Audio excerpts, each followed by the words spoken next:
Hello வணக்கம் and welcome to Divya's Nalabagam. இன்னைக்கு ரொம்பவே ஈஸியாக செய்யக்கூடிய ஹெல்த்தியான ஓட்ஸ் பொங்கல் எப்படி பண்ணுறதுன்னு பார்க்கலாம் வாங்க. முதல்ல அதுக்கு தேவையான இன்க்ரீடியன்ஸ் லிஸ்ட்டை பார்த்துட்டு வந்துடுங்க. முதல்ல இதுக்கு ஒரு அரை கப் அளவுக்கு பாசிப்பருப்பை நல்லா கழுவிட்டு ஒரு 15 நிமிஷம் ஊற விட்டுருங்க. இது அப்படியே இருக்கட்டும். இப்போ ஒரு ப்ரெஷர் குக்கரை சூடு பண்ணிவிட்டு லோ ஃப்ளேமில் வச்சுட்டு 1.5 கப் அளவுக்கு ஓட்ஸை சேர்த்துக்கலாம். இதை மிதமான தீயில் ஒரு 2 நிமிஷம் வறுத்துக்கோங்க. இது கூடவே இப்போ ஊற வச்ச பாசிப்பருப்பை தண்ணியோடய சேர்த்துருங்க. இதில் இப்போது 3.5 கப் அளவுக்கு தண்ணி சேர்க்கணும்.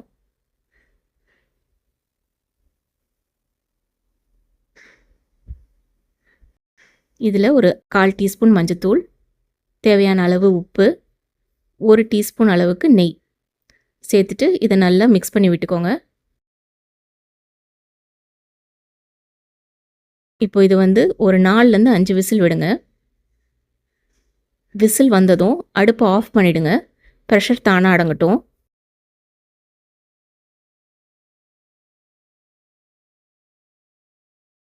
இப்போ பார்த்தீங்கன்னா பொங்கல் நல்லா பதமாக வெந்திருக்கு. சப்போஸ் ரொம்ப திக்காக இருக்கிற மாதிரி இருந்ததுன்னா 1 டம்ளர் சுடுதண்ணி ஊற்றிக்கலாம். இப்போ மறுபடியும் அடுப்பை ஆன் பண்ணுங்கள். பொங்கலை நல்லா மசிச்சு விட்டுக்கோங்க. இப்போது ஒரு தாளிக்கிற கரண்டியில் 1 டேபிள் ஸ்பூன் நெய் விட்டுட்டு ஒரு கைப்பிடி அளவு முந்திரி பருப்பு சேர்த்துக்கலாம்.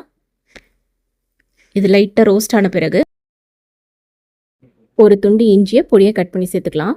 பச்சை மிளகா, கருவேப்பிலை, 1 டீஸ்பூன் சீரகம், ஒரு அரை டீஸ்பூன் மிளகு, கொஞ்சமாக பெருங்காயத்தூள் சேர்த்துட்டு இது நல்லா ரோஸ்ட் பண்ணிவிடுங்க. இப்போ இந்த தாளித்தத்தை ஓட்ஸ் பொங்கலில் சேர்த்துடலாம். சேர்த்துட்டு இது நல்லா மிக்ஸ் பண்ணி விட்டுக்கோங்க. உங்களுக்கு பொங்கலோட கன்சிஸ்டன்சி பார்த்துக்கோங்க. கொஞ்சம் தண்ணியாக எடுத்துக்கோங்க. ஏன்னா ஓட்ஸ் பொங்கல் ரொம்ப சீக்கிரம் இஞ்சிரும். இப்போ அடுப்பு ஆஃப் பண்ணிடலாம். அவ்வளோதாங்க, ரொம்பவே சுவையான ஹெல்த்தியான டக்குன்னு செய்யக்கூடிய ஓட்ஸ் பொங்கல் ரெடி. எப்படி இருக்குன்னு செஞ்சு பார்த்துட்டு உங்கள் வியூஸை கமெண்ட்ஸில் சொல்லுங்கள். தேங்க்யூ ஃபார் வாட்சிங்.